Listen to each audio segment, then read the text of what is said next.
আগামী 12 তারিখে ত্রয়োদশ জাতীয় সংসদ নির্বাচন এবং গণভোট অনুষ্ঠিত হবে মোট 299টা আসনে। আপনারা জানেন একটি আসনের ভোট স্থগিত করা হয়েছে শেরপুর 3-এর একজন প্রার্থী ইন্তেকাল করায়। যেমনটা আপনারা জানেন ভোট গ্রহণ অনুষ্ঠিত হবে সকাল 7:30 থেকে বিকেল 4:30 পর্যন্ত। তবে বিকেল 4:30টার পরেও যদি কেন্দ্রের চৌহদ্দির মধ্যে অপেক্ষমান ভোটার থাকে তাহলে আইন অনুযায়ী তাদেরও ভোট সম্পন্ন করা হবে। ত্রয়োদশ জাতীয় সংসদ নির্বাচনে 50টি দল এবং স্বতন্ত্র প্রার্থী সহ এই 299টা আসনে 2088 জন প্রার্থী অংশগ্রহণ করছেন। 2028 জন, আমি কারেকশন করি, 2028 জন প্রার্থী অংশগ্রহণ করছেন, যার মধ্যে আছেন 81 জন নারী প্রার্থী। আমাদের মোট 42,659টা কেন্দ্রে সশরীরে ভোট অনুষ্ঠিত হবে আর 299টা কেন্দ্রে পোস্টাল ভোটের কাউন্টিং হবে। টোটাল 42,958টা কেন্দ্রে এই ভোট অনুষ্ঠিত হবে। যেগুলোতে সশরীরে ভোট অনুষ্ঠিত হবে ইন পার্সন ভোটিংয়ের জন্য, তার বলতে পারেন আনুমানিক 50% হচ্ছে আমরা সাধারণ কেন্দ্র হিসেবে চিহ্নিত করেছি, 50%কে আমরা গুরুত্বপূর্ণ, যেটাকে আমরা ইন্টারচেঞ্জেবলি অনেক সময় বলে থাকি ঝুঁকিপূর্ণ কেন্দ্র হিসাবে চিহ্নিত করেছি। আমাদের টোটাল ভোটার সংখ্যা আপনারা জানেন 12,77,00,000 বেশি, প্রায় 50-50 মেল এবং ফিমেল। পুরুষ হচ্ছে 6,48,00,000 আর ফিমেল হচ্ছে 6,28,00,000 মতো। পোস্টাল ভোটের ব্যাপারে বলি, পোস্টাল ভোটের আজকে সকাল পর্যন্ত রিটার্নিং অফিসারদের কাছে প্রায় 7,30,000 ব্যালট পৌঁছে গেছে। বাকি ব্যালট যেগুলো এখনও আপনার ট্রানজিটে আছে, আমরা আশা করছি আগামী পরশু দিনের মধ্যে পৌঁছে যাবে। যেমনটা আমরা অ্যান্টিসিপেট করতে পারি কিছু ওয়েস্টেজ তো থাকবেই, সেই ওয়েস্টেজ রেটটা কত দাঁড়াবে এটা ভোটের পরেই আমরা বলতে পারবো। অবজারভারদের ব্যাপারে আমি বলি একটু। এই পর্যন্ত দেশীয় অবজারভার আমাদের যেটা করা হয়েছে 45,330 জন, এবং তাদের মধ্যে যারা সেন্ট্রালি যারা পেয়ে গেছেন অ্যাক্রেডিটেশন কার্ড পেয়ে গেছেন, স্থানীয়ভাবে বাকিদের অ্যাক্রেডিটেশন কার্ড দেয়া হচ্ছে। এই 45,000 অবজারভারের মধ্যে প্রায় 350 আছেন বিদেশি অবজারভার, প্রায় 350। এই সংখ্যাটা আরও একটু বাড়তে পারে, আগামী কালকে নাগাদ আমরা আরও এক্স্যাক্টলি বলতে পারবো। সংবাদকর্মী এবং জার্নালিস্টদের ব্যাপারে বলি, এই পর্যন্ত নিবন্ধন করেছেন প্রায় 9,700 জন, যার মধ্যে 156 জন মতো বিদেশি। এটা শুধু সাংবাদিক যারা নিবন্ধন করেছেন।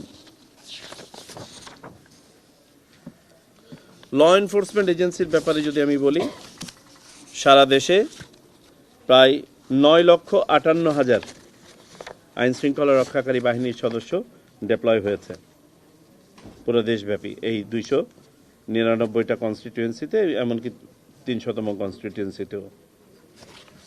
আমাদের ম্যাজিস্ট্রেট ডিউটি পালন করছেন 2,098 জন, ধরে নেন 2100 মতন নির্বাহী ম্যাজিস্ট্রেট এবং 657 জন মতো বিচারিক ম্যাজিস্ট্রেট, জুডিশিয়াল ম্যাজিস্ট্রেট দায়িত্ব পালন করছেন। আইন শৃঙ্খলা রক্ষার্থে প্রথমবারের মতো এবার ইউএভি, আনম্যান্ড এরিয়াল ভেহিকেল ব্যবহার করা হচ্ছে, ড্রোন ব্যবহার করা হচ্ছে, বডি অন ক্যামেরা ব্যবহার করা হচ্ছে। পুরা দেশেই এটা বিস্তৃতি থাকবে। কিছু কিছু ক্ষেত্রে আপনার ওভারল্যাপ থাকবে, কিছু কিছু ক্ষেত্রে একটা ফ্যাসিলিটি একখানে থাকবে আর একটাখানে থাকবে না। এর পাশাপাশি কেন্দ্রগুলোতে নজরদারি নিশ্চিত করার জন্য 90 ভাগের বেশি কেন্দ্রে, প্রায় 100 ভাগের কাছাকাছি, কালকে নাগাদ আমরা এক্স্যাক্ট ফিগারটা বলতে পারবো, আজকেও কিছু কিছু জায়গায় কাজ হচ্ছে, আপনার সিসিটিভি ক্যামেরা স্থাপন করা হয়েছে। আমাদের পোলিং অফিসিয়াল টোটাল কাজ করবে 69 জন রিটার্নিং অফিসার, 958 জন অ্যাসিস্ট্যান্ট রিটার্নিং অফিসার, 43,078 জন প্রিজাইডিং অফিসার, 2,47,862 জন অ্যাসিস্ট্যান্ট প্রিজাইডিং অফিসার এবং 5 লক্ষাধিক পোলিং অফিসার কাজ করবে।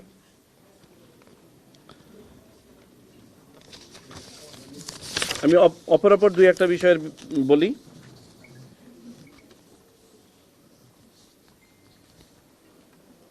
আমাদের পোলিং সেন্টারগুলোতে ব্যালট পেপার এবং নির্বাচনী সামগ্রী অ্যাসিস্ট্যান্ট রিটার্নিং অফিসারের অফিস থেকে কালকে সকালবেলায় বিতরণ করা শুরু হবে এবং কালকে সন্ধ্যা নাগাদ এটা কেন্দ্রে পৌঁছে যাবে, হয়তো একটু কম বেশি হতে পারে ট্রাভেল টাইমের উপর ভিত্তি করে।